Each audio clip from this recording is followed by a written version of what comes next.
मेरे प्रिय मित्रों, आइए स्वाध्याय के 38वीं और ज्योतिष के 28वीं पाठशाला में आइए प्रवेश करें। 20 अक्टूबर 2020 डे 38 JY 28 JY 102 जन्म कुंडली निर्माण खंड 5 दशा साधन इकाई पहली और दूसरी।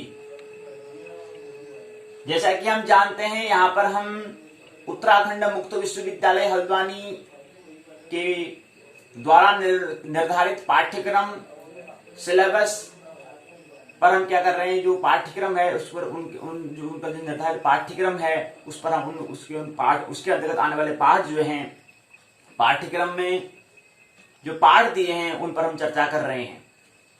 इसके अंतर्गत हमने स्नातक प्रथम वर्ष ज्योतिष के जो पहला प्रश्न पत्र था, स्नातक प्रथम वर्ष का जो पहला प्रश्न पत्र था JY 101 ब्रह्मांड एवं काल को हमने समझने का प्रयास कर लिया है। दूसरे स्नातक प्रथम वर्ष के द्वितीय प्रश्न पत्र विषय ज्योतिष के द्वितीय प्रश्न पत्र को हम समझने का प्रयास कर रहे हैं, जिसका कोड है JY 102 जन्म कुंडली निर्माण को हम समझने का प्रयास कर रहे हैं। इसमें हमने जन्म कुंडली निर्माण, कैसे जन्म कुंडली का हमें निर्माण करना है, इसको हम समझ रहे हैं। इसके अंतर्गत हमने 4 खंडों को समझ लिया है। आज हम 5वां खंड को समझने का प्रयास करेंगे। 5वां खंड के अंतर्गत आने वाली जो पहली और दूसरी इकाई है उसको हम समझेंगे आज की पाठशाला में। 5वां खंड का नाम है दशा साधन। इसके अंतर्गत आने वाली पहली और दूसरी इकाई, पहली इकाई का नाम है नक्षत्र से दशा का निर्णय, दूसरी इकाई का नाम है विंशोत्तरी दशा और अंतर्दशा क्या है, इसको हम समझने का प्रयास करेंगे। इकाई खंड का नाम ही दिया है दशा साधन। दशा का कैसे हमें दशा मतलब होता है स्थिति का कैसे हम हिसाब किताब करेंगे, कैसे हिसाब लगाएंगे, उसकी हम बात क्या करेंगे यहाँ पर खंड 5 के अंतर्गत पहली और दूसरी इकाई में समझेंगे। दशा साधन को समझने का प्रयास हम करेंगे। लेकिन उससे पहले हम जानते हैं कि यहाँ पर पाठशाला का 2 भाग यहाँ पर होते हैं। पहला भाग है पाठ्यचर्या अर्थात प्रश्नोत्तर, पाठ्यचर्या अर्थात करिकुलम। भाग 2 होता है पाठशाला का भाग 2, उसका नाम है पाठ्यक्रम अर्थात पाठ्य चर्चा, अर्थात पाठ्यक्रम मतलब होता है सिलेबस। पाठ्यक्रम जो है वो जो सिलेबस है वो विश्वविद्यालय के द्वारा निर्धारित होता है और पाठ्यचर्या ये क्या होते हैं, विद्यार्थी स्वयं निर्धारित करता है। इसलिए इसको हमने प्रश्नोत्तर चर्चा कहा, इसलिए इसको हमने क्या है पाठ्य चर्चा कहा। पाठों पर चर्चा करना, पाठों पर डिस्कस करना, पाठों पर संवाद वार्ता करना, उसको हम कहते हैं भाग 2 में इसलिए रखा है, उसको भाग 1 में रखा है। तो भाग 1 के अंतर्गत आज हम पुनः 2 बिंदुओं पर हम बात करेंगे। कल जो हमने 2 बिंदु कौन कौन से हैं, पहला बिंदु है मनी मैनेजमेंट, पुनः और इस पर हम बात करेंगे। उसके बाद फिर क्या है पैसों का, मुद्रा का कैसे प्रबंधन, जो करेंसी जो नोट हैं इनको कैसे इसका प्रबंधन करने, इसके बारे में पुनः आज फिर उसको हम क्या करेंगे बात करेंगे। जब तक की बात समझ में नहीं आएगी तब तक बात हम करेंगे और तब तक छोड़ने वाले नहीं है। तो पहला चरण ये होगा। दूसरा चरण जो होगा वो वही रहेगा NTA NET UGC, national testing agency, national eligibility test, university grant commission, राष्ट्रीय जांच एजेंसी संस्था, राष्ट्रीय जांच संस्था, राष्ट्रीय योग्य जांच और विश्वविद्यालय अनुदान आयोग। ये पहला भाग अर्थात पाठ्यचर्या के अंतर्गत दूसरा चरण रहेगा। पहला चरण रहेगा मनी जो है, पैसा जो है उसका मैनेजमेंट के बारे में। वो अभी पूरी बात क्लियर नहीं हो पाई है।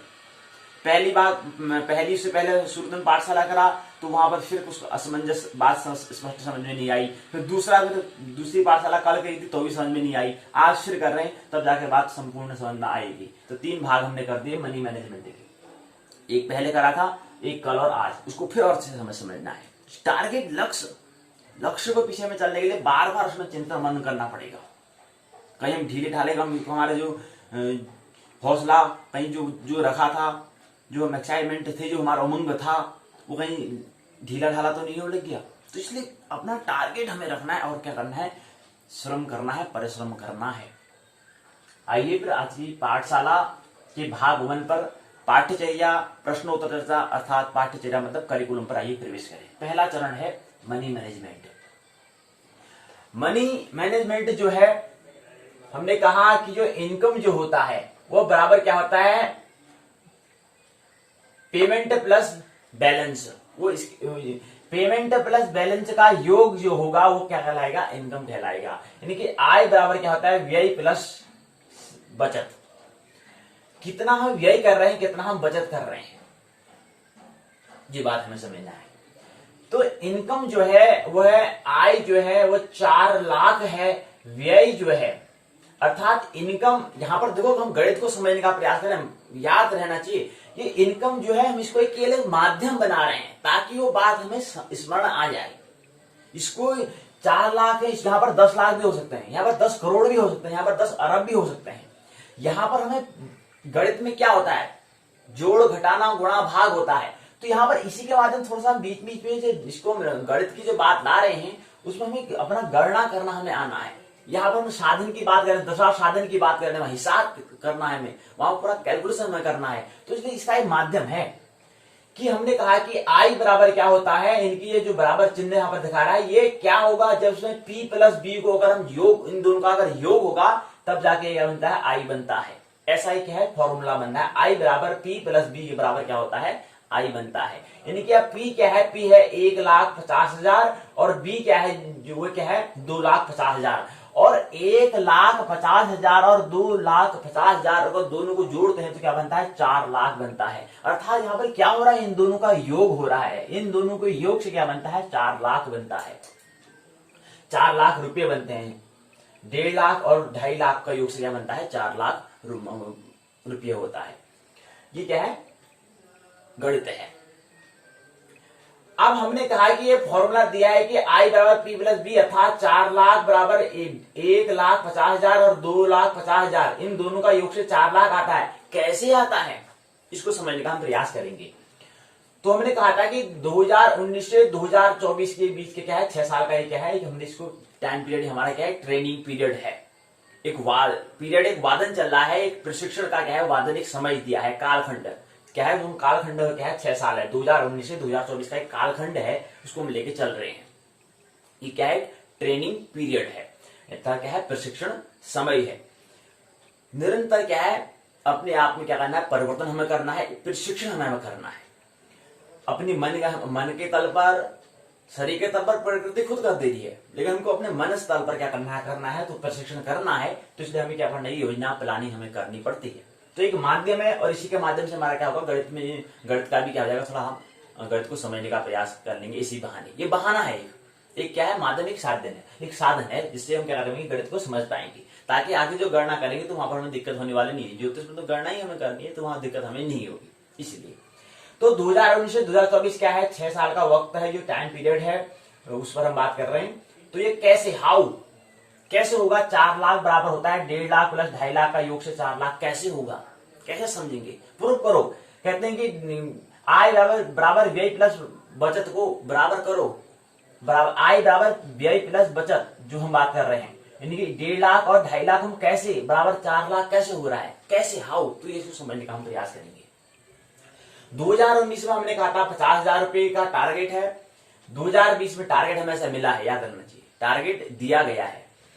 2019 में 50,000, 2020 में 75,000, 2021 में 1 लाख, 2022 में 1 लाख। ये क्या है, टारगेट, एक लक्ष्य है, गोल है, एक ड्रीम है। अब यहां पर होता क्या है कि जो ये किसकी बात कर रहे हैं, हम केवल सेविंग की अथवा बचत की हम यहाँ पर बात कर रहे हैं।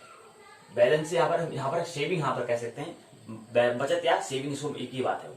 तो यहाँ पर इसको P प्लस B या इसको यहाँ पर SB कह सकते हैं, सेविंग भी हम कह सकते हैं, बात एक ही है। तो बचत हम कह रहे हैं यहाँ पर, बचत यहाँ पर सेविंग रहेगा तो ठीक रहेगा, क्योंकि इनकम क्या है, इंग्लिश में लिखा है, इनकम मतलब होता है आय, और P मतलब जो होता है व्यय, हम जिसकी बात करते हैं, पेमेंट भुगतान की हम बात करते हैं, इसलिए P लिखा है। तो यहाँ पर B जो है, B को हम यहाँ पर न लिखते हुए यहाँ पर S लिखेंगे। तो यहाँ पर क्या लिखेंगे हम, ऐसे लिखेंगे तो फॉर्मूला क्या बन जाता है, आई बराबर पी प्लस एस यहां पर बन जाता है।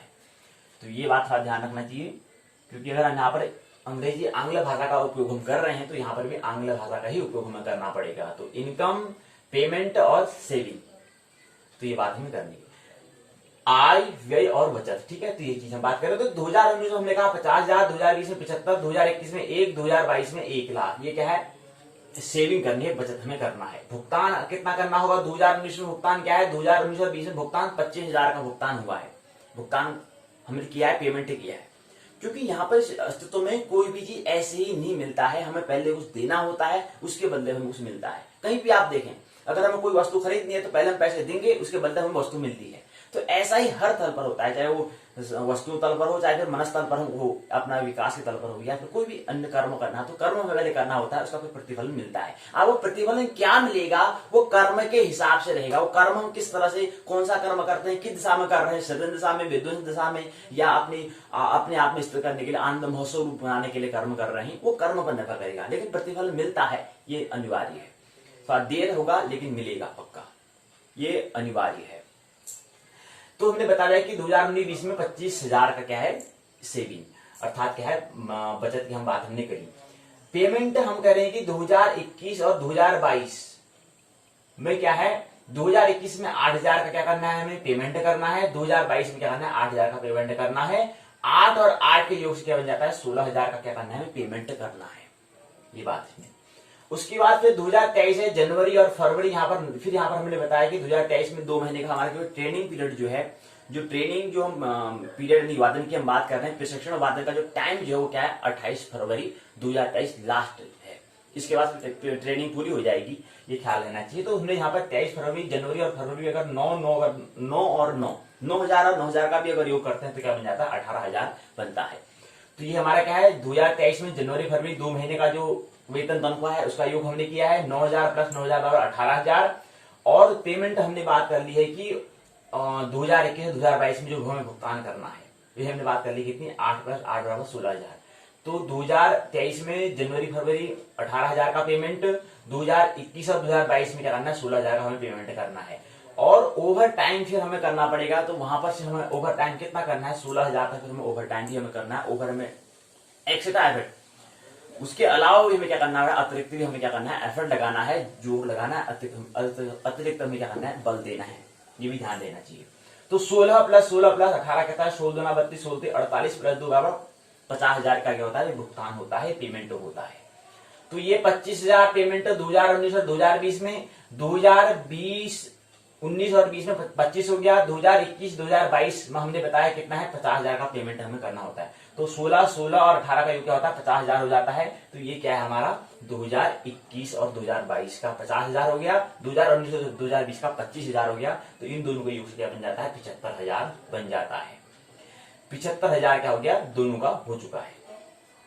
अब यहाँ पर क्या है, हमने टोटल सेविंग की हमने बात की थी, क्या है 3,25,000 क्या है टोटल सेविंग है।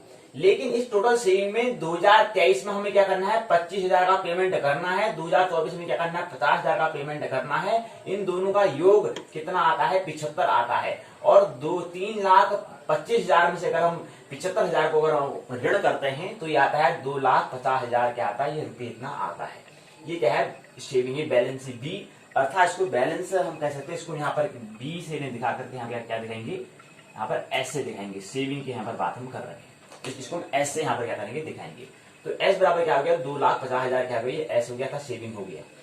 अब हमने कहा कि ये तो क्या है, सेविंग की हम बात कर रहे हैं। तो हमने कहा कि 25,000, 50,000 और 75,000। 75,000 कैसे आया था, 75,000 हमने बताया था कि 25 प्लस 50, 2023 में 25 होगा, 2024 में 50 होगा। दोनों का योग क्या होता है, 25 प्लस 75 बराबर क्या होता है, 25 प्लस 50 बराबर क्या होता है, 75 होता है। ये 2023 और 2024 की बात है। और 2021 2022 में 50 हमने कैसे कहा था, 50 हमने कहा था कि 2021 और 2022 में 8 8 के योग से 16 होगा। जनवरी फरवरी 2023 के जनवरी फरवरी को मिलाकर 9 और 9 प्लस 9 बराबर 18 होगा।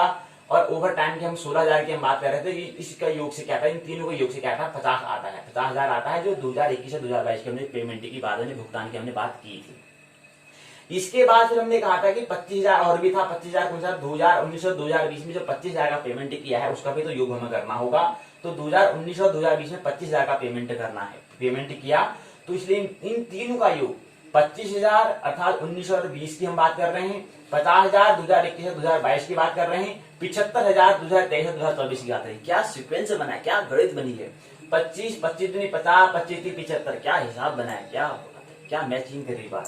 तो 25 25 25 दिन 50 25 थी 75, यानी कि उसके आगे हमें क्या करना है, पेमेंट उसका क्रम बढ़ता रहेगा, पहले 25 फिर 50 फिर 75 फिर 1 लाख ऐसे बढ़ता जाएगा। तो ये क्या है 2019 2020 की हमने 25 की बात की, 2021 2022 की हमने 50 की बात की, 2023 और 2024 की हमने 75 की ये बात हमने कर ली। अब इन तीनों का योग जो होता है 2019 से लेकर के 2024 का योग करते हैं तो योग जो आता हुआ आता है 1,50,000 रुपए क्या आता है, पेमेंट आता है।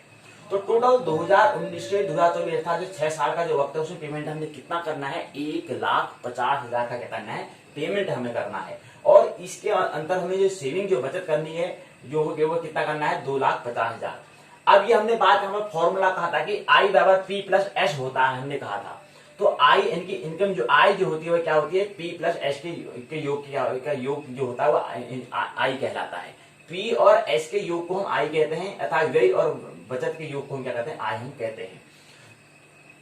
और हमने फॉर्मूला इसको प्रूव हमें करना था, सिद्ध हमें करना था कि 1,50,000 व्यय कैसे आ रहा है, पहले यही हमने समझा। उसके बाद बचत हमने कहा था कि अर्थात जो सेविंग की हम बात कर रहे थे, एस की हम बात कर रहे थे, वो आया था 2,50,000। ये कैसे आया, पहले तो हमने ये जाना कैसे आया, और उसका फिर इसका इन दोनों के योग से 4 लाख कैसे हो रहा है इसको हम जानने का प्रयास कर रहे हैं, ये हमें सिद्ध करना है। ये प्रश्न पूछा गया है कि आपको आई बराबर पी प्लस एस बराबर अर्थात आई का मान अगर 4 लाख है, 4 लाख है ही हमको दिया है, लेकिन 4 लाख कैसे आता है ये हमें पता करना है। और पी का मान होता है 1.5 लाख, 1,50,000 होता है, और एस का मान होता है 2.5 लाख अर्थात 2,50,000 होता है। तो इन दोनों का योग से 4 लाख कैसे आएगा, उसके लिए आपको पहले 1,50,000 कैसे आता है पहले ये आपको समझना है। उसके बाद आपको 2,50,000 पहले इसको आपको समझना है कैसे आया 2 लाख। हम कह रहे हैं कि 4 लाख तो और भी हो सकता है, 2 + 2 भी तो 4 हो सकता है, नहीं इसमें व्यय और बचत के हिसाब से हमें क्या करना है, आय की हम बात करनी है, ये हम समझने का प्रयास, ये हमें क्या करना है, सिद्ध हमें करना है।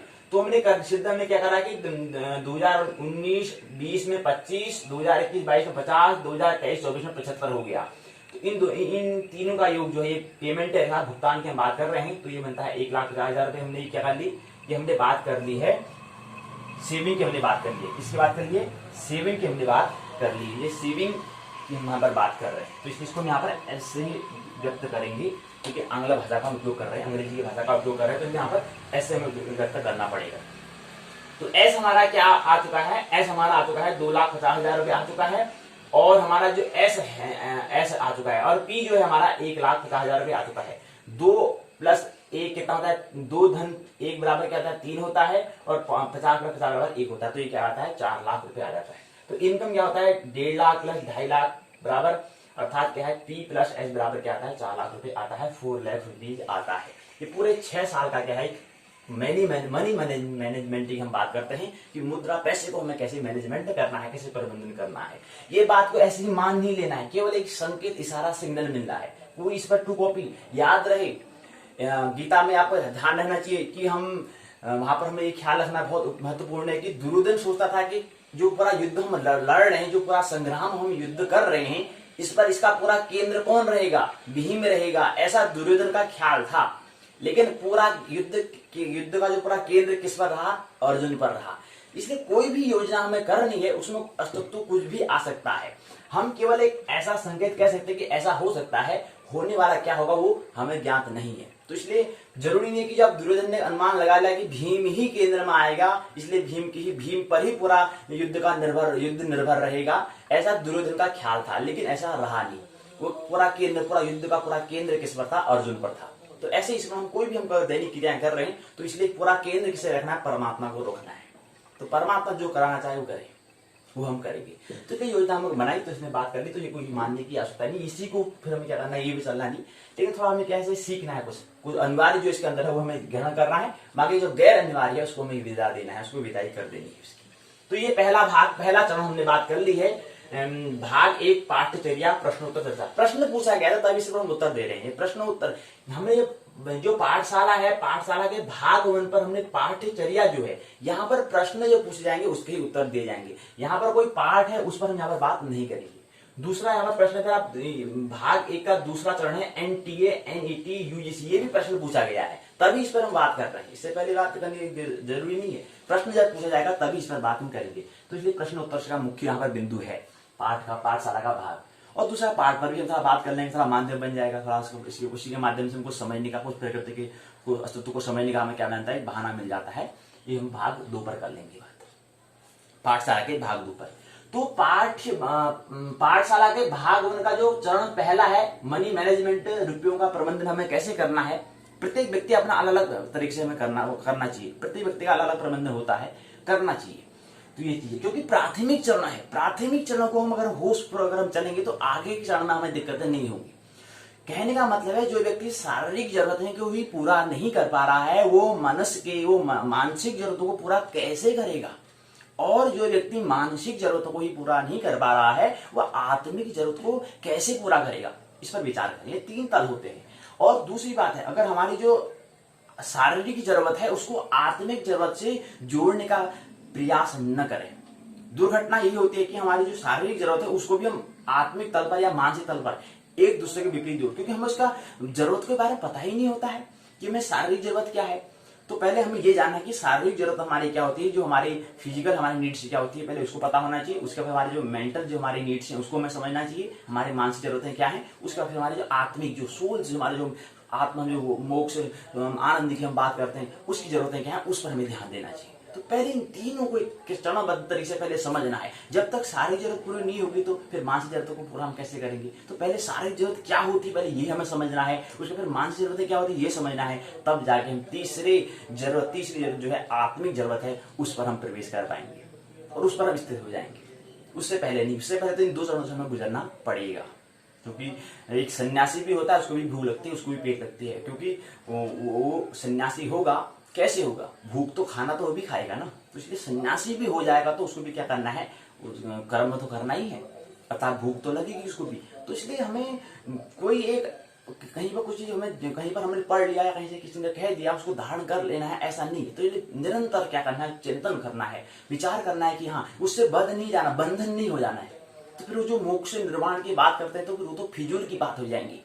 तो इसलिए व्यर्थ न हो, इसलिए अपने प्रश्न करना पहले महत्वपूर्ण है कि यार हाँ, ये मेरे लिए सही है नहीं है। अगर मेरे लिए वो बात अगर सही होती तो उसको मैं धारण करूंगा, तो ये मेरे लिए धर्म है, नहीं तो मेरे लिए धर्म नहीं है। तो कुछ इस तरह से हमें बातें समझनी है। एक होशपूर्वक, आनंद होशपूर्वक ऐसे हमें जीना है, किसी की देखा देखी में नहीं चलना है। तो ये ख्याल लेना चाहिए। तो सब अपना अपना क्या मैनेजमेंट करना चाहिए, क्योंकि प्राथमिक चरण है। प्राथमिक चरण को अगर होशपूर्वक, धैर्यपूर्वक, अगर समझपूर्वक अगर हम कदम बढ़ाएंगे तो आगे वाले जो यात्रा करनी है तो वहां पर कोई हमें बाधा का हमें सामना न करना पड़ेगा। हमारी यात्रा बस सुचारू रूप से एक सही तरह से क्रमबद्ध तरीके से चलती रहेगी।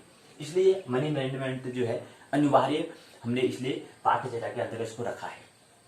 अब पाठ्यचर्या के भाग 2 है एनईटी, नेशनल टेस्टिंग एजेंसी। हम कल भी इसको समझने का प्रयास कर रहे थे, आज भी क्या करते हैं, इसी क्रम को हम आगे बढ़ा रहे हैं। तो आज डे चौथा के यहाँ पर एनटीए के चौथे दिन की यहाँ पर बात करेंगे। एनटीए हम कह रहे हैं कि नेशनल टेस्टिंग क्या है, एक एजेंसी है। नेशनल मतलब होता है राष्ट्रीय, टेस्टिंग मतलब होता है जांच, एजेंसी मतलब होता है संस्था या संगठन कह सकते हैं। और फिर दूसरा एनईटी होता है, नेशनल एलिजिबिलिटी टेस्ट होता है। नेशनल मतलब होता है राष्ट्रीय, एलिजिबिलिटी मतलब होता है योग्य, और टी मतलब होता है टेस्ट। टेस्ट मतलब वैसे हम खाने के कोई टेस्ट लेते हैं ना, स्वाद लेते हैं, ऐसे ही स्वाद हमारा मन का स्वाद कौन लेता है, एनटीए लेता है। क्योंकि मन में वाकई में है नहीं, ये सारी खाने का ही टेस्ट ले रहा है, मेरे आज का मन का भी टेस्ट लेना है। तो इसलिए यहाँ पर थोड़ा मानसिक शिक्षा जो है थोड़ा मानसिक है। इसलिए शिक्षा का जो पूरा का पूरा युग क्या है, पूरे की पूरी हमने कहा था ना, कोई भी चीज अच्छे से उच्च जो स्तर हो सकता है वो मनस हो सकता है। किसी को भी अगर कोई बात हमें समझ आनी है वो मनस हो सकती है, उच्च से उच्च। कोई अध्यात्म शास्त्र या अध्यात्म विज्ञान कोई ऐसा नहीं होता है। इसलिए हमें मनोविज्ञान को, मनोशास्त्र को, गीता हम इत्यादि जो हम बात करते हैं, इसको हमें इन चीजों को समझना बहुत महत्वपूर्ण है, क्योंकि यहाँ से कुछ आध्यात्मिक और संकेत मिले हैं। और मनोविज्ञान में हमारे मन को समझने का, मन के तल पर ही हमें कुछ बातें, मन को कैसे मन को समझने का, हमें मन को अगर हमें समझना है तो मनोविज्ञान को समझना है। और मन के बाहर जो, मन के जो बाहर छूट जाता है, मतलब बाहर मतलब जो हम उसकी हम ब्रह्म की बात कर रहे हैं, जो मन के पार जो है, मन के जो पार है, उसको कुछ गीता संकेत करती है। तो इसलिए गीता का महत्व भी है। इसलिए मनोविज्ञान के बाद सबसे बड़ा मनोविज्ञान, इसलिए हम उसको कहते हैं, गीता को कहते हैं।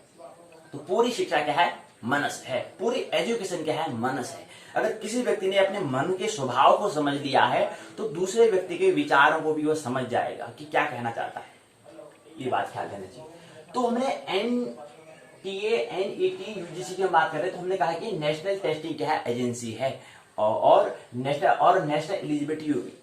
एलिजिबिलिटी क्या है? टेस्ट। इसका एक परीक्षा का, एक एग्जाम का, जो टेस्ट लेने का उनके जो बहाना है, उस बहाने का नाम उनने भी नाम कुछ दिया है, तो नाम दिया है नेट, उसने नाम दिया है नेशनल एलिजिबिलिटी टेस्ट। एक परीक्षा का क्या है? नाम है। और यूजीसी क्या है? यूनिवर्सिटी ग्रांट कमीशन, विश्वविद्यालय अनुदान आयोग ये है। अब यहाँ पर हमने पुस्तक का नाम दिया था शिक्षण एवं शोध अभियोग्यता, हमने बात की टीचिंग और रिसर्च एप्टीट्यूड की हम यहाँ पर बात कर रहे हैं। इसके अंतर्गत हमने खंड 1 को हम समझने का प्रयास कर रहे हैं। खंड 1 है शिक्षण अभिव्यक्ति, टीचिंग एप्टीट्यूड हमको समझने का प्रयास हमने कल परसों की बैठक में हमने किया था। कल परसों की जो बैठक थी, पाठशाला थी, वहां पर हमने समझने का प्रयास किया था। इसके अंतर्गत हमने अभी तक हम दर्शन कर चुके हैं, अर्थात अभी तक हम देख चुके हैं कि पहली इकाई शिक्षण क्या है, टीचिंग क्या है, इसको हम थोड़ा समझने का हमने प्रयास किया है। और उसके बाद हमने फिर दूसरी इकाई में हमने शिक्षार्थी किसे कहते हैं, कल की बैठक में हमने शिक्षार्थी किसे कहते हैं, ये हमने समझने का प्रयास किया था। आज तीसरी इकाई है। आज की जो हमारी जो ये शिक्षण जो भाग 1 पाठ्यचर्या के अंतर्गत जो भाग 2 चरण 2 जो है, उसके अंतर्गत आज हम इकाई 3 में शिक्षण प्रभावक तत्व के बारे में समझने का प्रयास करेंगे। शिक्षण हमने कहा था कि ये टीचिंग जो है उसको प्रभावित करने वाले ऐसे एलिमेंट, तत्व क्या है, ऐसे एलिमेंट, ऐसे तत्व जो इफेक्ट करते हैं, प्रभावित करते हैं किसको? शिक्षण को। टीचिंग को प्रभावित करने वाले ऐसे तत्व कौन कौन से हैं, उसके बारे में हम आज बात करेंगे। यहाँ पर NTA, NET, UGC के तहत जो है, उसके अंतर्गत जो हम बात कर रहे हैं, तो उसके जो NTA, NET, UGC जो विषय है, इसके अंतर्गत हम आज बात क्या करेंगे, तीसरी इकाई में शिक्षण प्रभाव तत्व क्या होते हैं, शिक्षण किसे कहते हैं, टीचिंग किसे कहते हैं, ये तो हमने समझने का प्रयास कर लिया है।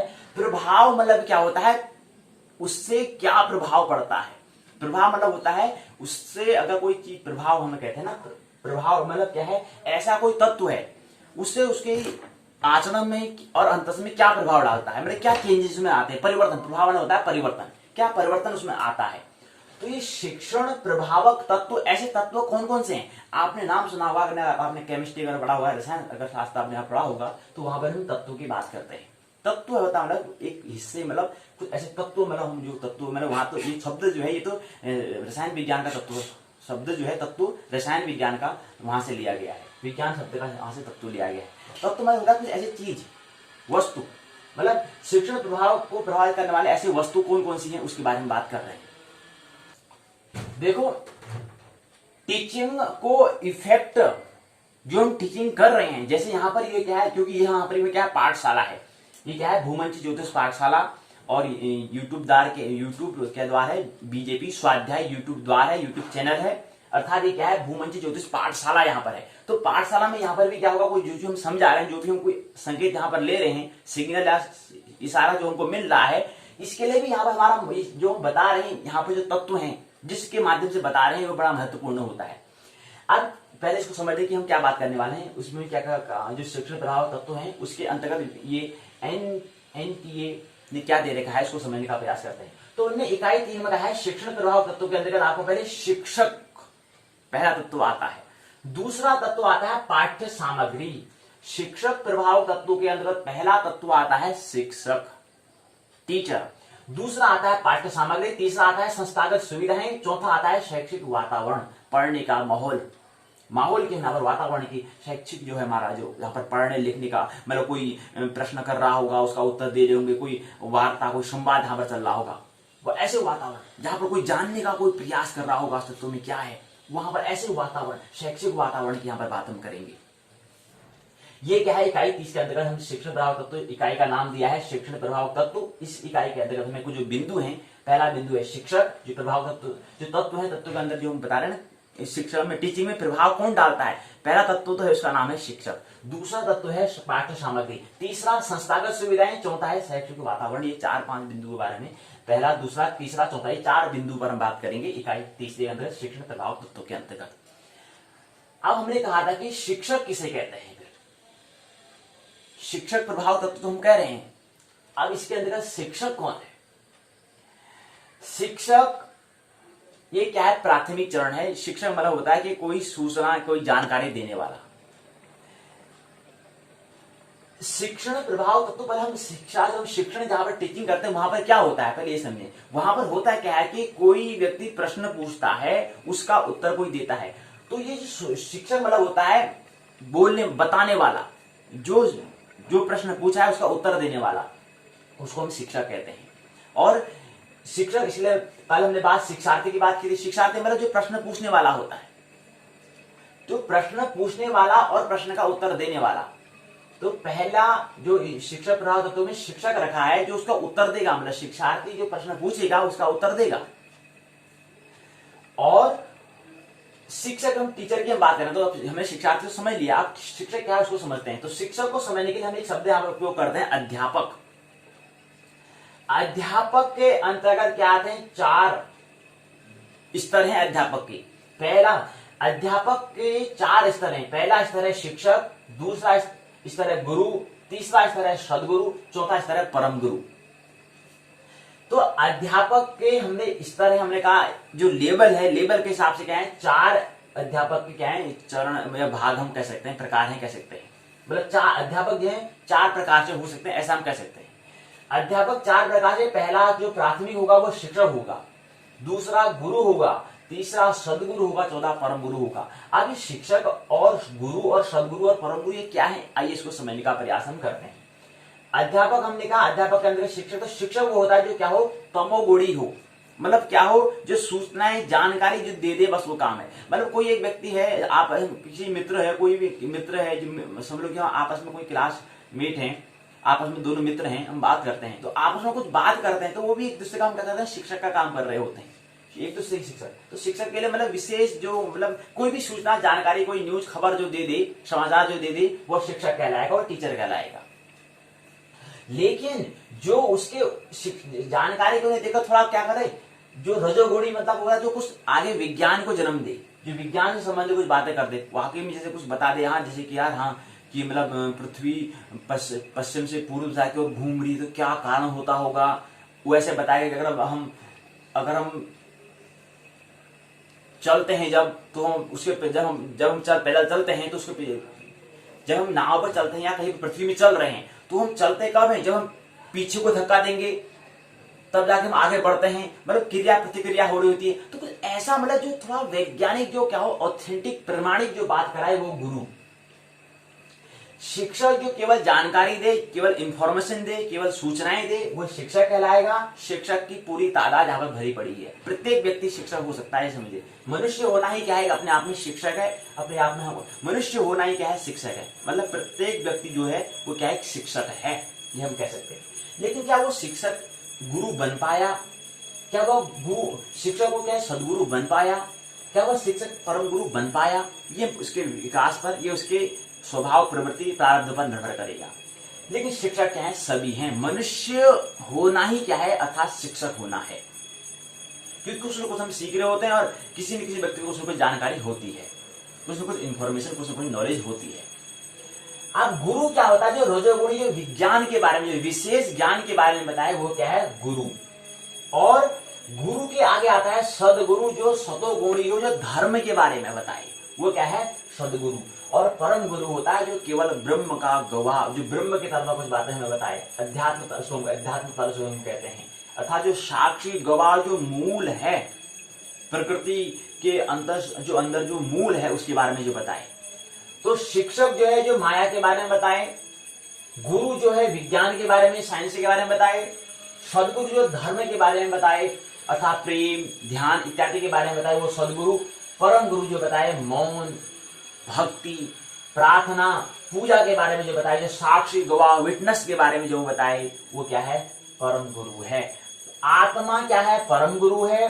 धर्म जो होता है, जिसमें कोई सदगुरु हमारा हो सकता है, जो हमें क्या करे? सत्य की ओर सदगुरु अर्थात शतोगुणी जो होगा प्रधान, जो प्रधान शतोगुणी प्रधान होगा, लेकिन मार्ग सत्य की ओर हमें दिखाए। और रजोगुणी क्या होता है? जो क्या हो? विज्ञान के बारे में थोड़ा बताए, थोड़ा जानकारी से, थोड़ा जानकारी न हो करके इसको थोड़ा वो क्या बने, उसमें अपने समझ के हिसाब से कुछ बातें दे।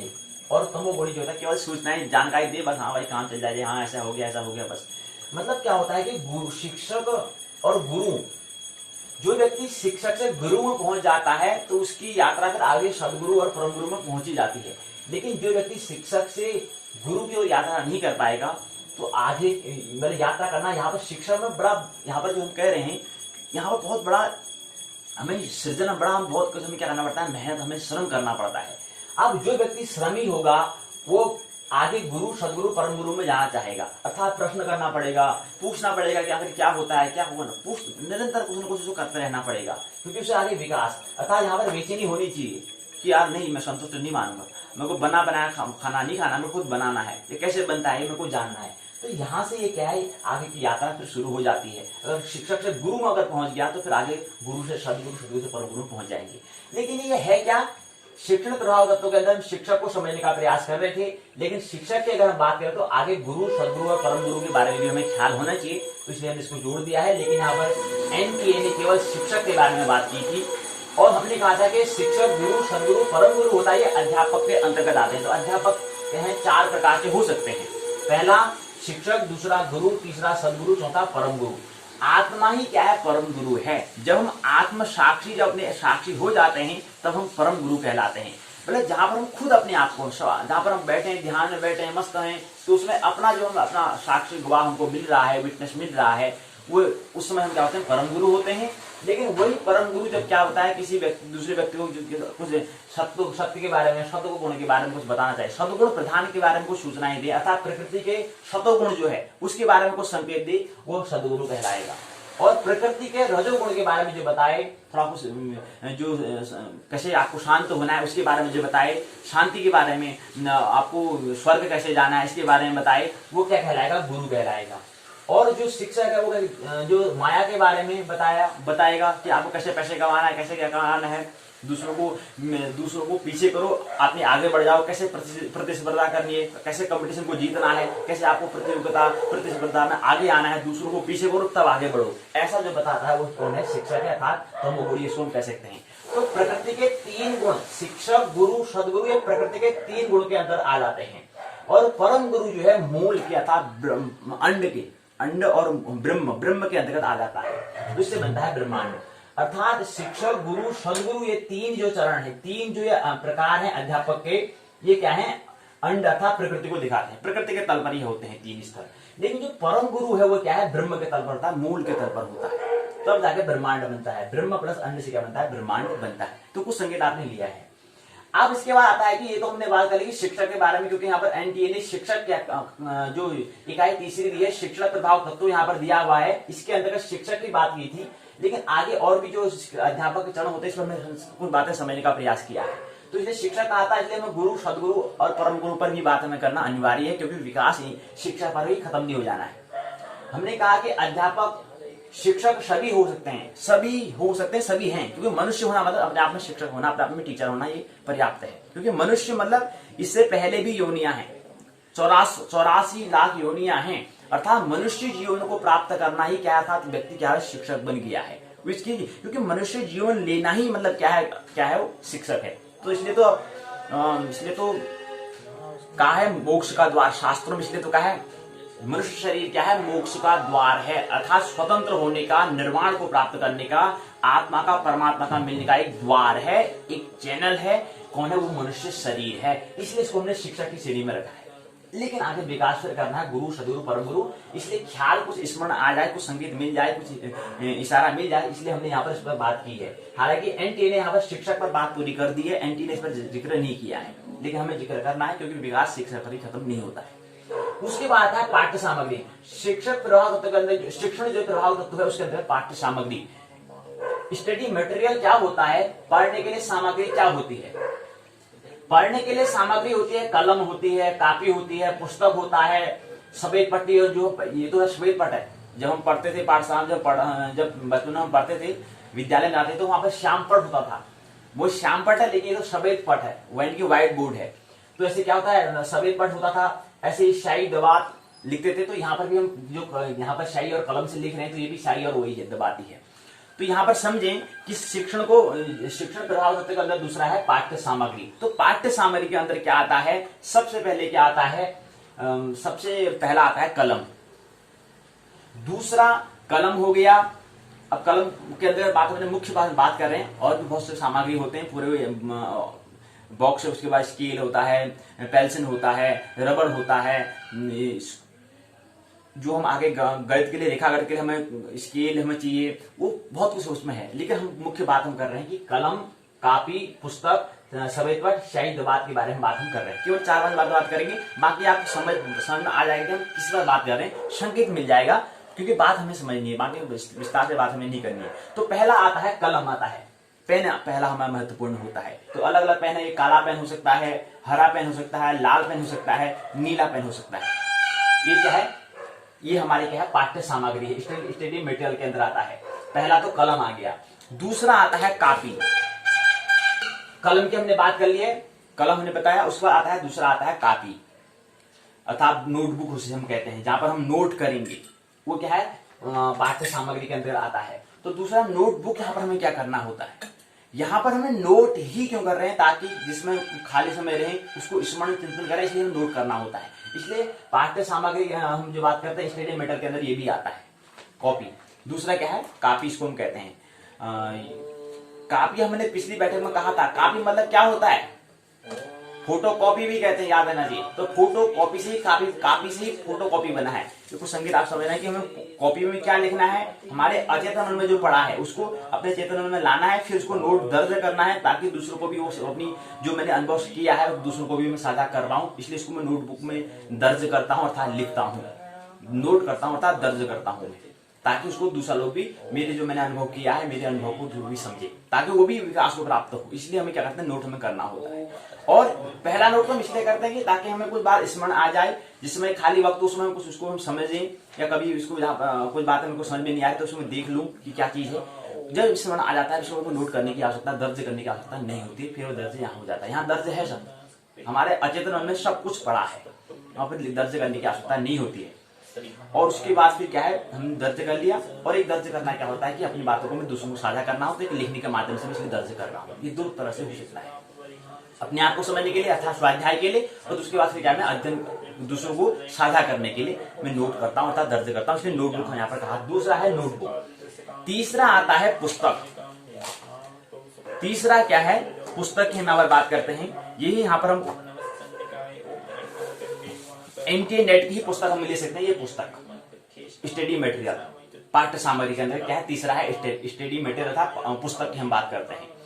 और उसके बाद अगला क्रम आता है, हम यहाँ पर बात कर रहे हैं, एक हमारा ये क्या है, छड़ी भी है। ये छड़ी भी हमारे बताने का बड़ा महत्वपूर्ण है, क्योंकि यहाँ पर बताएंगे तो यहाँ पर संकेत करने का मैं कहाँ पर बात कर रहा हूँ। ये जो हमारा व्हाइट बोर्ड है, जो हमारा सफेद पट है, मैं यहाँ पर कौन सी जिक्र कर रहा हूँ, कौन सी बात को बता रहा हूँ, मैं यहाँ पर भाग 1 को बता रहा हूँ। इसलिए मैं यहाँ पर इसे जो हमारी छड़ी है मेरे हाथ में, ये छड़ी संकेत बता रही है कि मैं यहाँ पर ये वाला ये चीज यहाँ पर लिखा भी है, इसलिए मैं आपको यहाँ पर छड़ी से इशारा कर रहा हूँ कि इस बात को मैं समझाने का प्रयास कर रहा हूँ। जो मेरे बोर्ड, जो मेरे यहाँ पर जो बोर्ड है, जो पट है, पट के मैंने यहाँ पर इस कोने पर लिखा है, इसलिए छड़ी भी काम करती है। छड़ी भी क्या है, स्टडी मटेरियल पाठ्य सामग्री के अंतर्गत आ जाएगी, तो छड़ी होगी।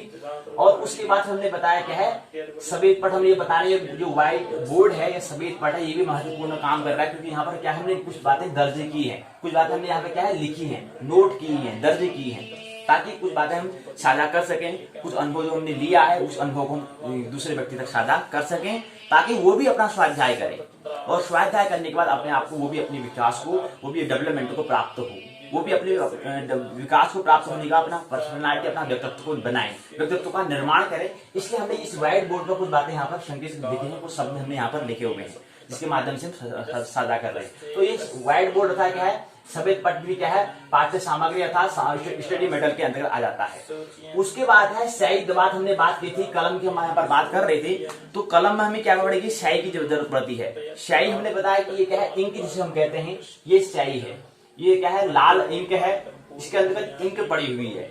और इंक किसमें पड़ी हुई है, डब्बे में पड़ी है, तो डब्बे को हम दबात कहते हैं। इसके अंदर क्या है, इंक है अर्थात स्याही है, इसलिए इसको हम स्याही दबात हम इसको कहते हैं। अर्थात क्या इसके अंदर स्याही और इसके अंतर्गत क्या है, इस दबात में क्या है, स्याही है, इसलिए हम कहेंगे। तो ये हमने बताया इसलिए मेडल, ये काला, ये नीला, ये हरा, ये लाल, 4 इंक का हम यहाँ पर उपयोग करते हैं, 4 पेन का हम यहाँ पर उपयोग करते हैं अपने स्टडी मटेरियल में। कुछ बातें संकेत साझा को अपनी कुछ जो बातें हमें अनुभव में आई है उसको साझा करना है, दूसरे व्यक्ति को देना है, क्योंकि पहले हमें लेना होता है फिर देना भी होता है, ये ख्याल रहना चाहिए। अपने आप तक हमें कोई संग्रह इकट्ठा, अभी हमने यहाँ पर मनी मैनेजमेंट की हमने बात की थी कि हमें इतना पैसे का सेविंग करना है। थोड़ा ख्याल रहना चाहिए कि ये सेविंग करने का मतलब क्या है, मैं सेविंग इसलिए रख रहा हूं ताकि मेरे जो महत्वपूर्ण काम है वहां पर मैं इसका उपयोग करूं। मतलब ये बचत रहेगा हमेशा, अगर फिक्स है ऐसा नहीं। बचत मतलब सेविंग का मतलब होता है कि मेरे को एक सही जो महत्वपूर्ण काम है वहीं पर अपने रुपए का व्यय करना, इसलिए मैं सेविंग कर रहा हूँ। सेविंग मतलब क्या, इसको कहीं मैंने तिजोरी में धर दिया है, ताला लगा के रख दिया है, ऐसा नहीं। अगर ऐसा रख रहे तो ये भी नासमझी का उदाहरण है, एक रोग है, एक डायलिसिस है, ये ख्याल रहना चाहिए। तो ऐसा रोग भी न पालना है, ये बातें रखें। तो ऐसे ही हमारे कुछ बात हमने कुछ जान ली, वो भी हमें किसी क्या है, पूरे प्रकृति को, पूरे अस्तित्व को दे देना है, दान कर देना है। जो हमें बात समझ में आई है, दान कर देना है। तो ऐसे ही कुछ यहाँ पर हमें संकेत जो मिल रहे हैं, जो अनुभव किया है, उसको हम क्या कर रहे हैं, साझा कर रहे हैं, दान कर दे रहे हैं, दे दे रहे हैं। तेरा तन मन धन सब है तेरा, स्वामी सब कुछ है तेरा, तेरा तुझे को अर्पण, तेरा तुझे को अर्पण, क्या लागे मेरा। ओम जय जगदीश हरि, ओम जय जगदीश हरि, स्वामी जय जगदीश हरि। भक्त जनों के संकट, दास जनों के संकट, क्षण में दूर करी। ओम जय जगदीश हरि। जगत के ईश जो है जगदीश्वर, हे प्रभु, हे स्वामी, हे परमात्मा, क्षण में मेरे क्या करें, दुख दूर करें। तो ऐसा क्या है, जो हमें मिला उससे क्या करते हैं, फिर दे देना है, सौंप देना है। अब सौंप दिया इस जीवन का सब भार, तुम्हारे हाथों में है जीत, तुम्हारे हाथों में, और हार तुम्हारे हाथों। मैंने सौंप दिया है, जीतूंगा तो भी तेरे को सौंपना है, हारूंगा तो भी तेरे को सौंपना है।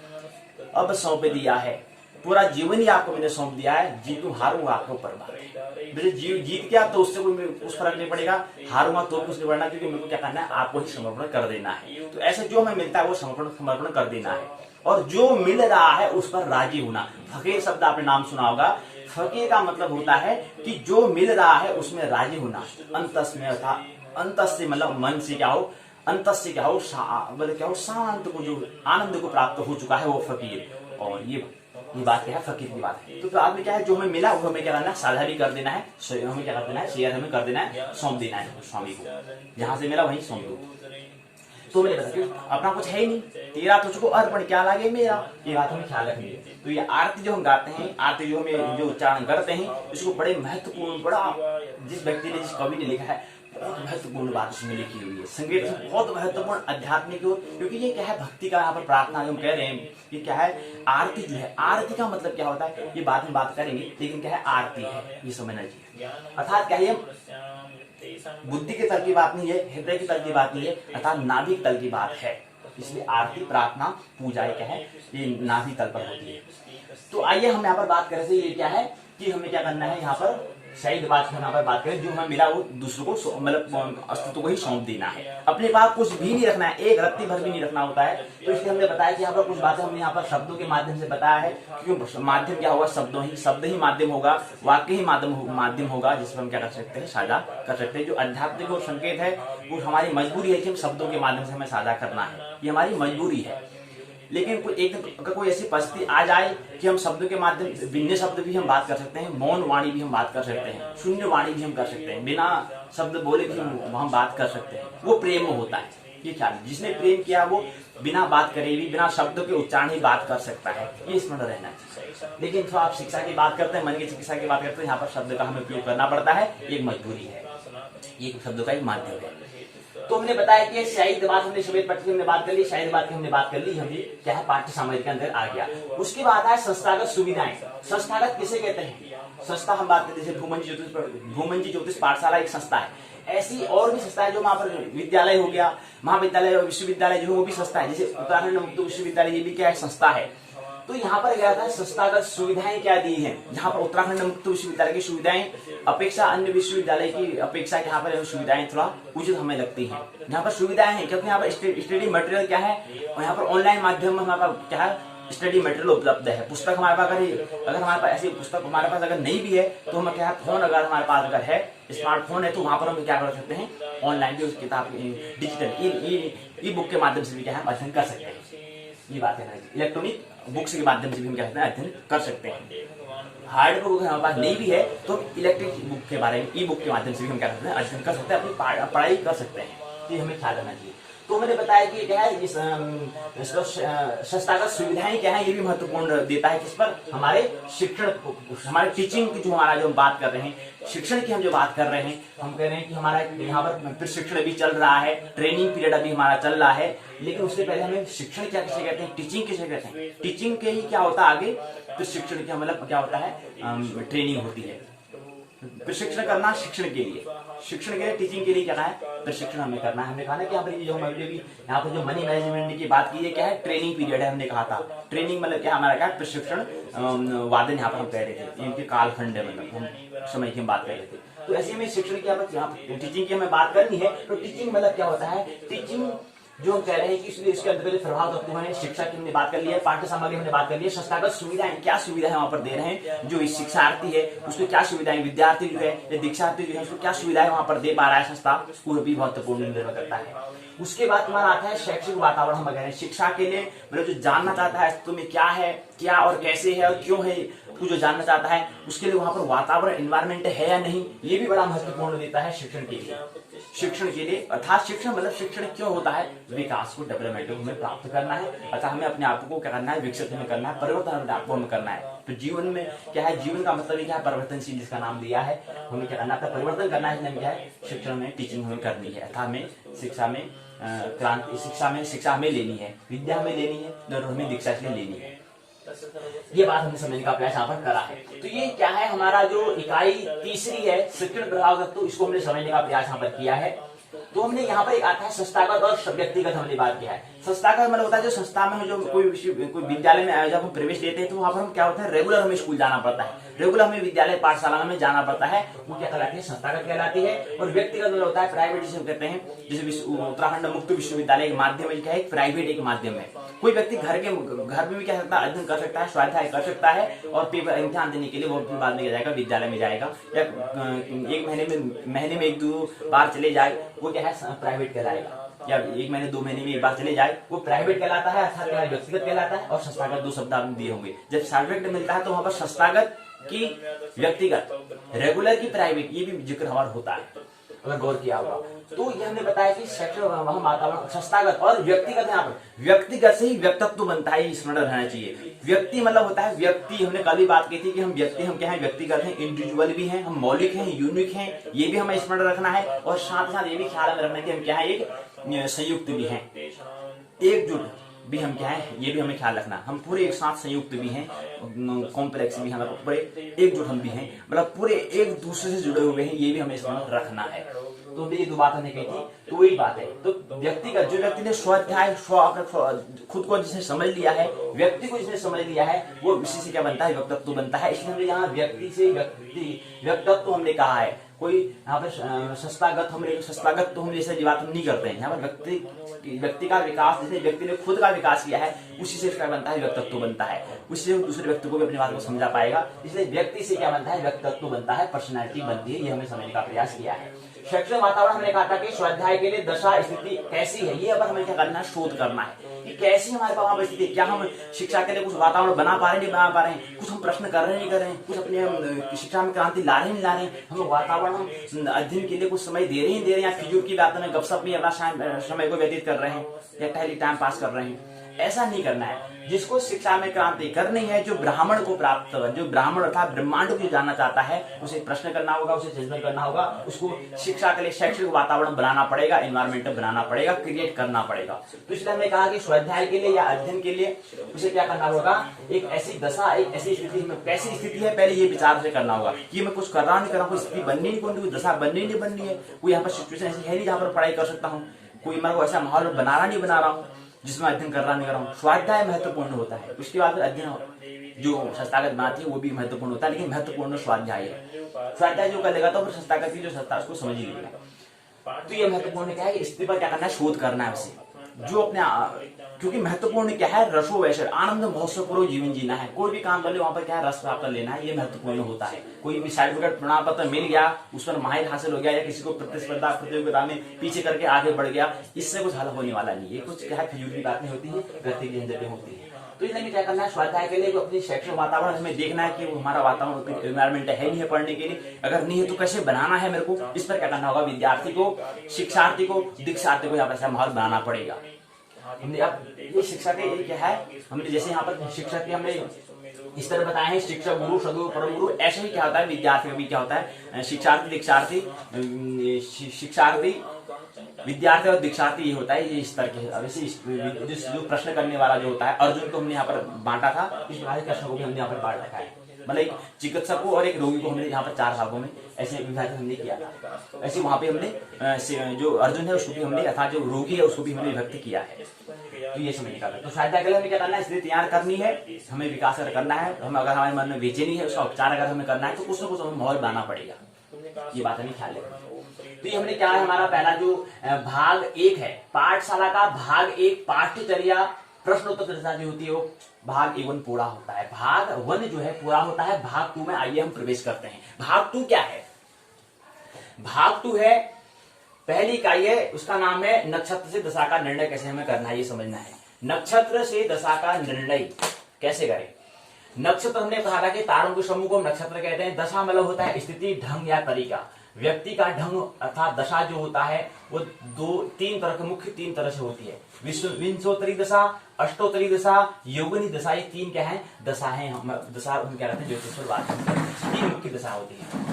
और उसके अंतर्गत नक्षत्र से दशा का अर्थ मतलब क्या होता है, नक्षत्रों के ढंगों अर्थात स्थितियों से व्यक्तियों के जीवन में होने वाले परिवर्तन का नाम है। अगर अभी ऐसे हैं तो क्या होगा, अगर वैसे हैं तो क्या होगा, अगर ऐसी स्थिति अगर बन रही है, अगर मैं पढ़ने में अगर ऐसा हूं तो फिर आगे क्या बनेगा भविष्य। इस स्थिति पर, इस दशा का हमें ज्ञान होना चाहिए। अगर ऐसी स्थिति रही तो मैं इस स्तर तक पहुंच पाऊंगा। ये हमें क्या करना है, दशा पर हमारी कहते हैं ना, हमारे स्टेटस हम लगाते हैं व्हाट्सएप में, स्टेटस मतलब होता है दशा, कैसी स्थिति है उस व्यक्ति की, ये वहां पर झलक हमें मिलती है। तो ऐसे यहाँ पर दशा होती है। विंशोत्तरी दशा 120 साल की होती है, जो व्यक्त करता है क्या है, कलयुग के पूर्ण आयु को व्यक्त करता है। 120 वर्ष तक क्या होती है, विंशोत्तरी दशा जो है कलयुग में जो पूर्ण आयु कितनी होती है, 120 वर्ष होती है, उसको ये दिखाता है। अष्टोत्तरी दशा और योगिनी दशा, अष्टोत्तरी दशा 108 वर्ष की होती है, योगिनी दशा जो होती है वो 36 वर्ष की होती है। 120 वर्ष, 108 वर्ष, 36 वर्ष, विंशोत्तरी दशा, अष्टोत्तरी दशा और योगिनी दशा, ये 3 दशा होती है। नक्षत्रों के क्रम से स्थिति दशा का अनुमान लगाना कि ये स्थिति है तो व्यक्ति और व्यक्ति के जीवन में क्या प्रभाव पड़ेगा, ये हमें क्या समझिए, नक्षत्र से दशा का निर्णय हमें करना होता है। नक्षत्र का ऐसी स्थिति अगर बननी है तो ऐसी स्थिति में उस व्यक्ति पर क्या प्रभाव पड़ेगा, उस व्यक्ति के जीवन पर क्या प्रभाव पड़ेगा, इस नक्षत्रों के हिसाब से दशा का निर्णय हम करते हैं। दशा का मतलब होता है स्थिति, सिचुएशन, कंडीशन के बारे में बात हम करते हैं। दूसरी इकाई, पहली इकाई नक्षत्र से दशा का निर्णय हमें समझने का प्रयास। दूसरी इकाई है विंशोत्तरी दशा से, विंशोत्तरी दशा और अंतर दशा क्या है।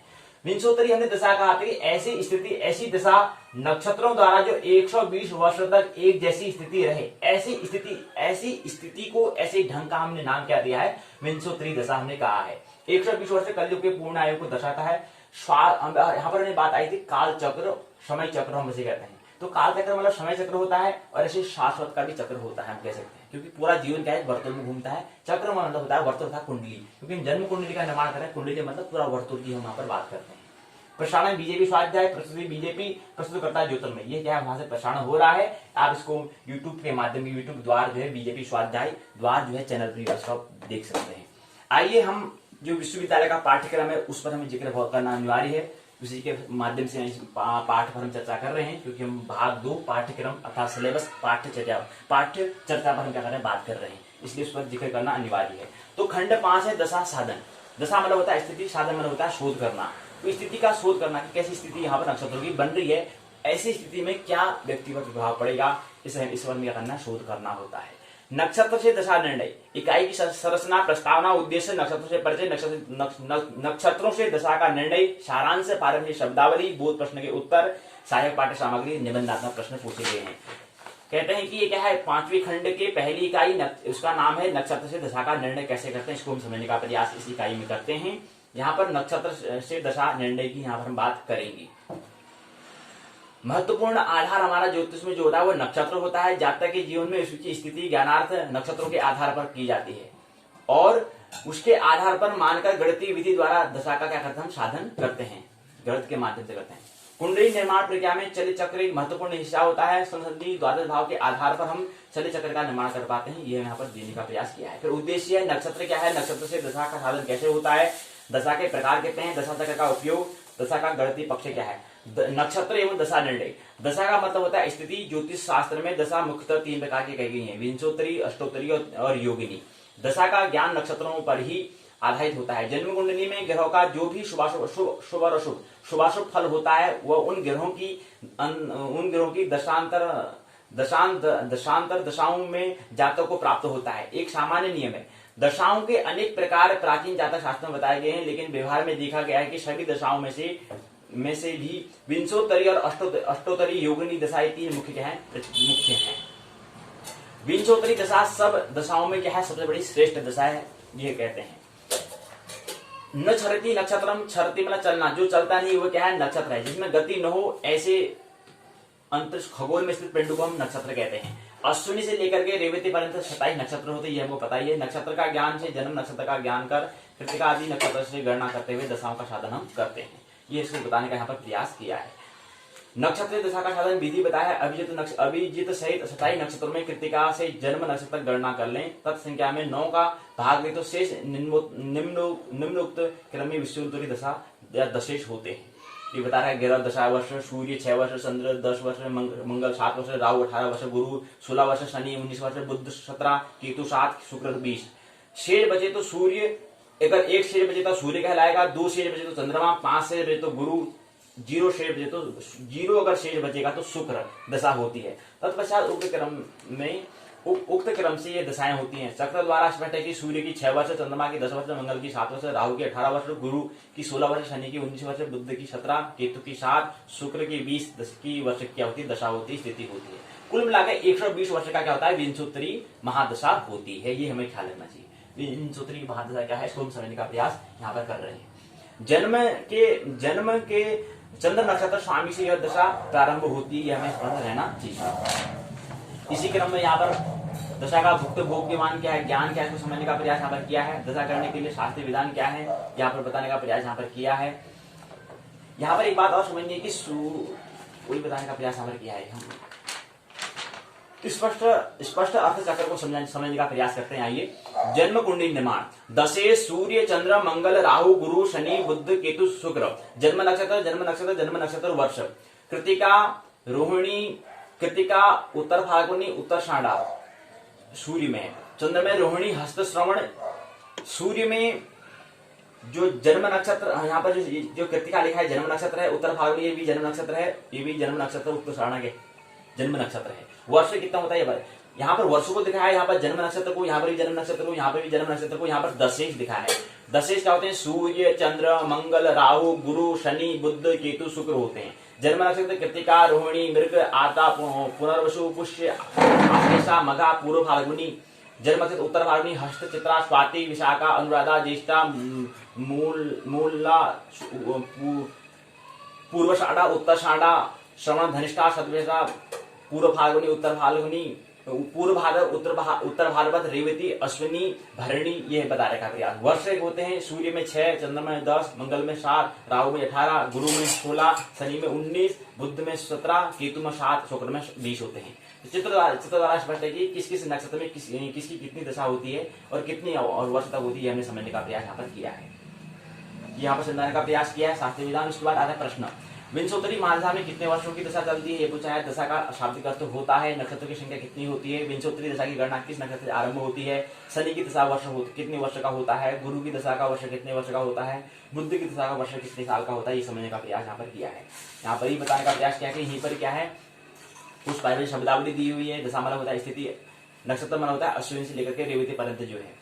और बोध के प्रश्न यहाँ पर दिए, जो प्रश्न पूछे उसके उत्तर यहाँ पर दिए हैं। संदर्भ ग्रंथ सूची, साझा पाठ्य सामग्री यहाँ पर दिया हुआ है। उसके बाद यहाँ पर क्या है, निबंधात्मक प्रश्न पूछा है। 3 प्रश्न पूछे गए हैं बड़े वाले। दशा से आप क्या समझते हैं, स्पष्ट कीजिए। नक्षत्र किसे कहते हैं, उनके नाम लिखिए। नक्षत्र से दशा बताने का प्रयास यहाँ पर इस इकाई में किया है। यहाँ पर हमने समझने का प्रयास किया। तो यहीं पर क्या है, पहली इकाई पूर्ण होती है। दूसरी इकाई इसके अंदर क्या है, दूसरी इकाई में पहला प्रश्न पूछा है छोटा, मंगल की महादशा में 9 ग्रहों का अंतर्दशा मान लिखिए। तो इकाई ये प्रश्न छोटा पूछा है। इकाई क्या है, विंशोत्तरी दशा और अंतर्दशा के बारे में। इकाई की संरचना, प्रस्तावना, उद्देश्य, दशा परिचय, विंशोत्तरी दशा की परिभाषा स्वरूप, विंशोत्तरी दशा का फल, सारांश, पारंपरिक शब्दावली, अभ्यास के प्रश्न के उत्तर, संदर्भ ग्रंथ सूची, पाठ्य सामग्री, निबंधात्मक प्रश्न इसमें पूछे गए हैं।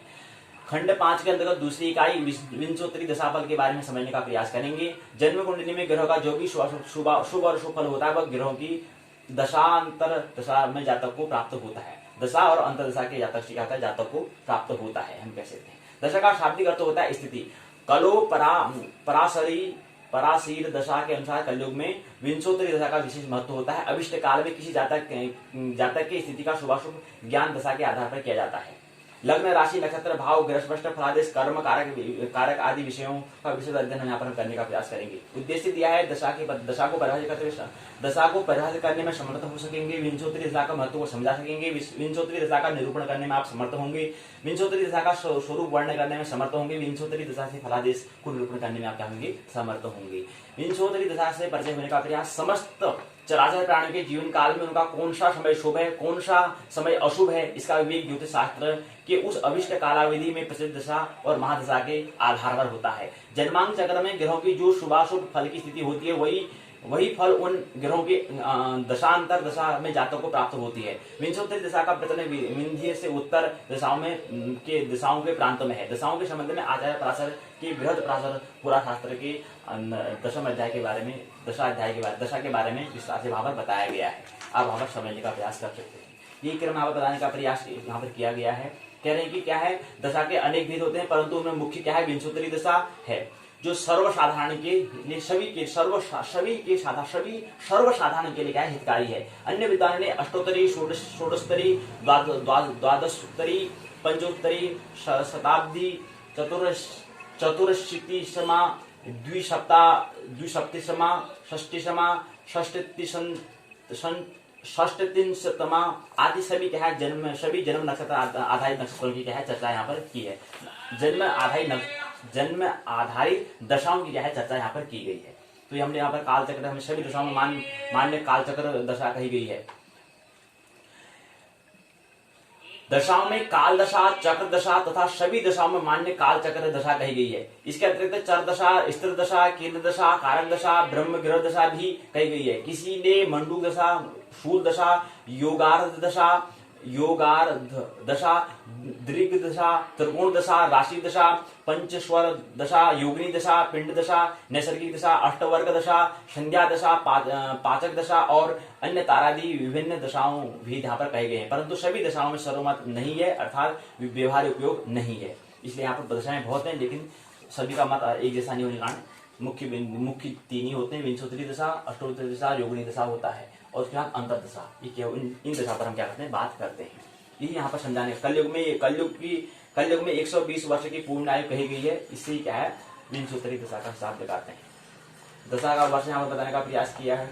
प्रश्न पूछे हैं कि दशा का शाब्दिक अर्थ होता है, विंशोत्तरी महादशा में कितने वर्षों, विंशोत्तरी महादशा में कितने वर्षों की दशा की चर्चा की गई है, विंशोत्तरी दशा का प्रचलन कहाँ पर है, चंद्रमा ग्रह की दशा वर्ष कितने हैं, शुक्र की दशा आयु कितनी है, दशा साधन विधि, अभिजित सहित 27 नक्षत्रों में कृतिका से जन्म नक्षत्र गणना करें, तत् संख्या में 9 का भाग देने पर शेष निम्नोक्त क्रम से विंशोत्तरी दशेश होते हैं, अर्थात 1 शेष बचे तो सूर्य, 2 बचे तो चंद्रमा, 5 बचे तो गुरु, 8 बचे तो केतु, 0 बचे तो शुक्र की दशा होती है।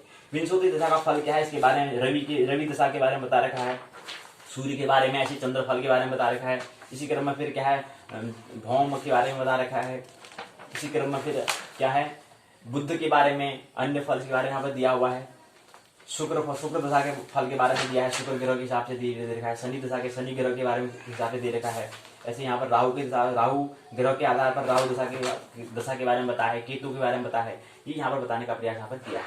यदि केतु केंद्र, लाभ, त्रिकोण और शुभ राशिगत हो तो शुभ ग्रह से दृष्ट हो, अपने उच्च शुभ वर्ग में स्थित हो तो राजा से प्रेम, मनोनुकूल वातावरण, देश या ग्राम का अधिकारी, वाहन सुख, संतान उत्पत्ति, विदेश भ्रमण, सुख, कार्य, स्त्री पुत्र सुख और पशुओं से लाभ होता है। यदि केतु 3, 6, 11 भाव में स्थित हो तो उसकी दशा में सुख, राज्य लाभ, मित्रों का सहयोग और हाथी घोड़े आदि सवारी का लाभ होता है। केतु की दशा के आरंभ में राजयोग, मध्य में भय और अंत में दूरगमन और शारीरिक कष्ट होते हैं। 2, 8, 12 भाव में केतु स्थित हो तो जातक पराजित, बंधु नाश, स्थान विनाश, मानसिक रोग, अधम व्यक्ति का संघर्ष रोग युक्त होता है। ये दशा के माध्यम से बताया है कि कैसी स्थिति होगी तो वहां पर व्यक्ति पर कैसा शुभ और कैसा अशुभ होगा, ये प्रभाव यहाँ पर समझने का प्रयास यहाँ पर होता है।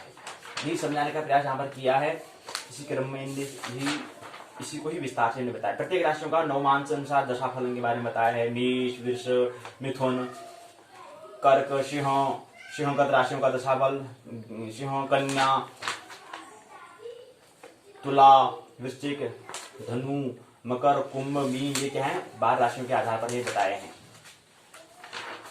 यहीं पर क्या होता है, सारांश होता है। दशाफल विचार एक ऐसी इकाई है जिसमें अध्ययन के पश्चात आप समझ पाएंगे कि एक मनुष्य के संपूर्ण जीवन में कब और क्या हो सकता है। ऐसी परिस्थिति में सर्वप्रथम दशा ज्ञान से हम ग्रहों की प्रचलित दशा, अंत दशा का ज्ञान करते हैं। उन दशा में होने वाली शुभ और अशुभ, शुभाशुभ फल का विचार हम उपयुक्त भलीभांति करते हैं। भलीभांति करने में क्या है, यहाँ पर इस इकाई में समझने का समर्थ हो पाए हैं। दशा का मतलब होता है स्थिति। विंशोत्तरी महादशा 120 वर्ष की केंद्र का स्वामी, 1, 4, 7, 10 स्थान के स्वामी, त्रिकोणेश मतलब 5, 9 स्थान का स्वामी, युग्म होता है जोड़ा, काल चक्र मतलब समय चक्र। ये प्रश्न बोध के उत्तर दिए हैं, संदर्भ ग्रंथ सूची दी हुई है, निबंधात्मक प्रश्न पूछा है। दशा किसे कहते हैं, विंशोत्तरी महादशा का साधन की विधि बताते हैं, विस्तार से वर्णन करें। दूसरा प्रश्न है, विंशोत्तरी महादशा के सूर्य आदि ग्रहों में होने वाले शुभ और अशुभ फल का विवेचन कीजिए, तो हमें जीवन में क्या प्रभाव पड़ेगा, ये हम दशा के माध्यम से बताते हैं। स्थिति के माध्यम से, ग्रहों की अगर ऐसी स्थिति है तो उस समय कौन सा शुभ परिणाम मिलेगा या अशुभ परिणाम मिलेगा, ऐसा हमें यहाँ पर साधन करना होता है। इसलिए दशा साधन इस इकाई का, इस खंड का नाम, 5वें खंड का नाम दशा साधन दिया है, जो हम पहली और दूसरी इकाई में कुछ संकेत हमने समझने का प्रयास किया है। कल की बैठक में फिर हम कुछ जन्म कुंडली, स्व जन्म कुंडली को समझने का प्रयास करेंगे। परसों की बैठक में इसकी एक इकाई और शेष रह जाती है, उसको हम परसों की इकाई में समझेंगे। फिर हमारा क्या होगा, ज्योतिष का जो भाग है पूर्ण हो जाएगा। पहला और दूसरा, ब्रह्मांड एवं काल और जन्म कुंडली निर्माण, दोनों प्रश्न पत्र क्या होते हैं, पूर्ण हो जाएंगे। फिर आगे हम चर्चा करेंगे किस पर, संस्कृत के विषय पर हम चर्चा करेंगे। क्रम ऐसे ही जारी रहेगा, जैसे ज्योतिष के पहला दूसरा है, ऐसे संस्कृत का पहला दूसरा, ऐसे मनोविज्ञान का पहला दूसरा प्रश्न पत्र होते हैं। विश्वविद्यालय ने ऐसे पाठ का क्या कर रखा है, विभाग किया है। उनको उन्हीं पाठ्यक्रम को 2 भागों में बांटे हैं, तो इसलिए एक वर्ष में क्या होते हैं, 6 प्रश्न पत्र होते हैं। मेरी बातों को जानने की आवश्यकता है। मेरी बातों को इतने प्रेम पूर्वक, शांतिपूर्वक सुना, बहुत बहुत अनुग्रहित हूँ। अंत में सबके भीतर बैठे हुए परमात्मा को प्रणाम करता हूँ। मेरा प्रणाम स्वीकार करें।